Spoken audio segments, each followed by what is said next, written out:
ধনতেরাসের দিন অনেক জায়গায় প্যান্ডেল ওপেনিং হলো, আর এখানেই চলছে মা কালীর নৃত্যনাট্য। সেটা একটু দাঁড়িয়ে দেখে নিলাম। দেখে নেওয়ার পরে আমরা চলে গেলাম সোজা মার্কেটে। আর গিয়ে যা দেখলাম, ঝাঁটার দোকানে প্রচুর ভিড়, যত না ভিড় মা লক্ষ্মীর দোকানে। ধন্বন্তরী অমৃত কলস তুলেছিল না ঝাঁটা তুলেছিল, আই ডোন্ট নো ভাই, তোমরাই একটু ডিসাইড করে বলো। একটু মা গঙ্গাকে দর্শন করব, সাথে নিয়ে আসবো মা গঙ্গার একটু আশীর্বাদ, মানে জল। গিয়ে দেখলাম আরামকে দাঁড়ায় বসে চলছে দেদার নেশা, প্রেম আর কত কি।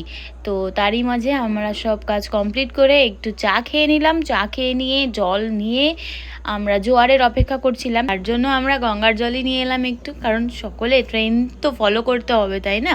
তো ট্রেন ফলো করতে গিয়ে আমরা দেখলাম মা কালীর দোকানে যত না ভিড়, ঝাঁটার দোকানে তার থেকেও বেশি ভিড়।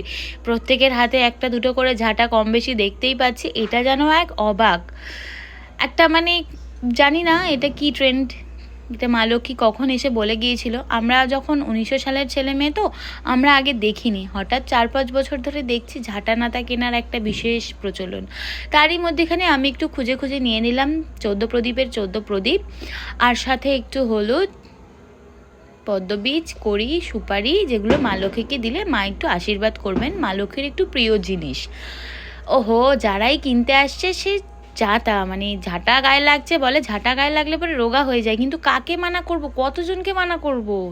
ভগবান, তোমার জিনিস কিনতে গিয়ে এত ঝাঁটার বাড়ি খেয়েছি, আর আগের বছর ধনতেরাসে আমি তো বাইরে বেরোচ্ছি না ভাই, জানি না তোমাদের সাথে কি হচ্ছে।